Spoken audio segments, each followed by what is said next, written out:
Hey y'all, and welcome to a special edition of PolitiBrawl.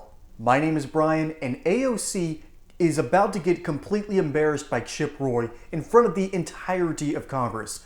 This is a fun one. Let's dive in. They are accusing Democrats of saying we spend too much. For anyone that wants to entertain that thought, I ask you to think about the last time a person has said in this country that the government does too much for them, that their Social Security check was too high, that teachers are paid too much. When was the last time anyone has heard or seen that? Another quote.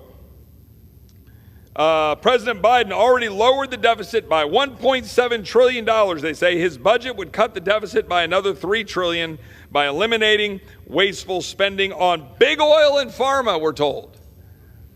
But it is in fact our Democratic colleagues who prefer to maintain their massive subsidies for the elites and the wealthy in their so-called Inflation Reduction Act just last year.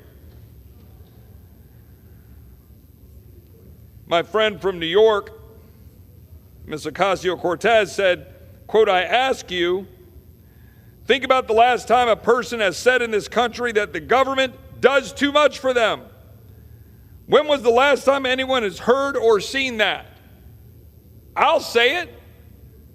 I'll say it right here.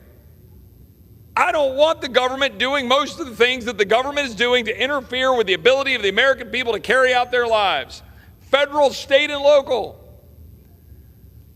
When was the last time you had a bureaucrat show up and you said, "Oh joy, thank you. I'm really glad there's a bureaucrat here"? When was the last time you were thankful for $32 trillion in debt, $100,000 almost for every man, woman, and child in America? Anybody thankful for $32 trillion in debt? Anybody? Anybody thankful for a border that's wide open being exploited by cartels while fentanyl comes in and kills our children? Everybody thankful for that Department of Homeland Security that doesn't actually secure the homeland? Everybody thankful for an FBI that went after Scott Smith and labeled him a domestic terrorist for daring to defend his daughter in a school board meeting because she was assaulted in a bathroom? Anybody thankful for the IRS knocking on your door, auditing the poor and the minorities 3 to 5 times more? People thankful for that? Are you thankful for the EPA or the Department of Interior that sent a man to prison because he had some ponds on his ranch in Montana?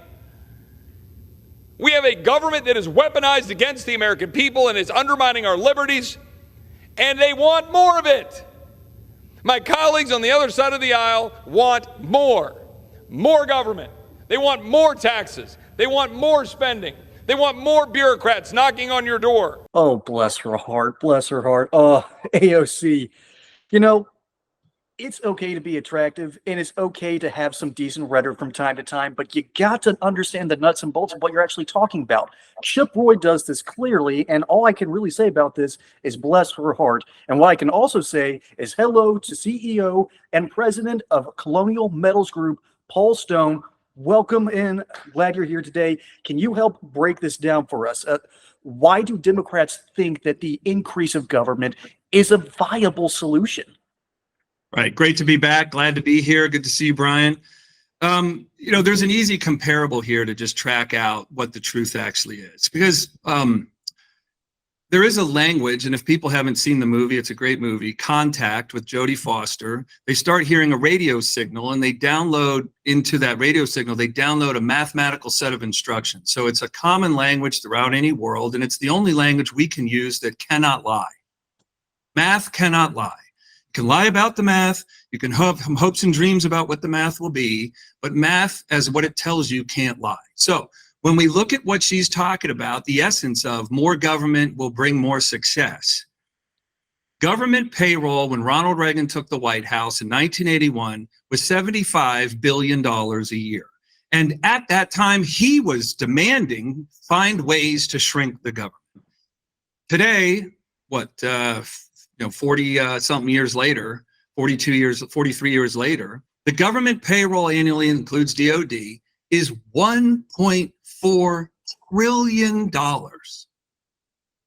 So are we this epic success story, and the rest of the world is throwing parades at our greatness and our leadership and our pragmatism in our international affairs because our domestic affairs are so squared away? Hell no.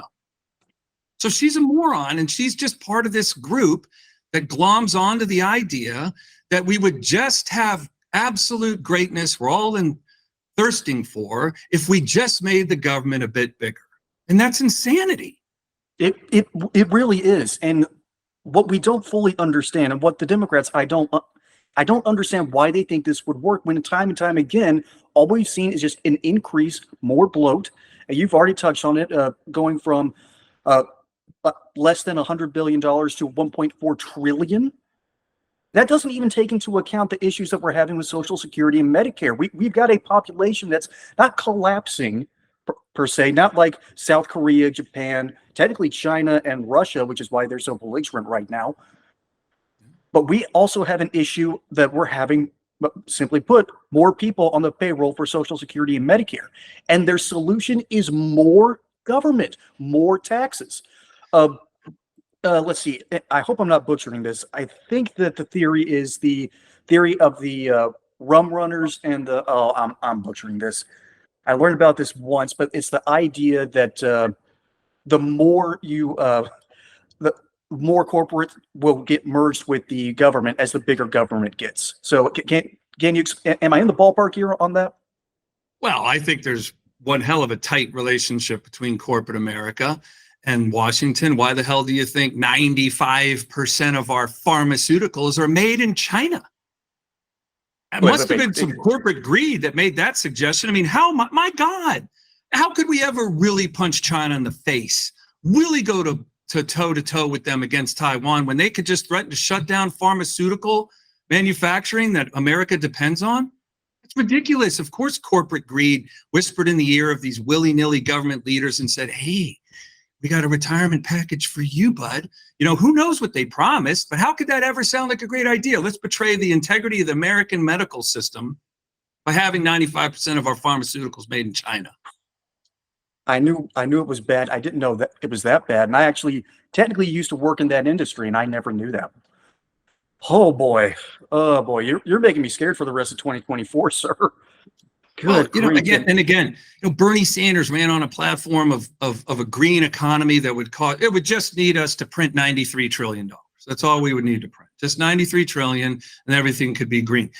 Again, I hate, they're so easy to just annihilate their stupid ideas. I finally read a report, someone finally quantified that if everyone had an electric vehicle in this country, every pickup truck and passenger car was an electric vehicle, it would be the electrical demand equivalent of every single abode in this country, every studio apartment, 1 bedroom, 2 bedroom, all the way up to whatever mansions, every single abode in this country having 10 refrigerators in it. Got to appreciate when people really believe they're right.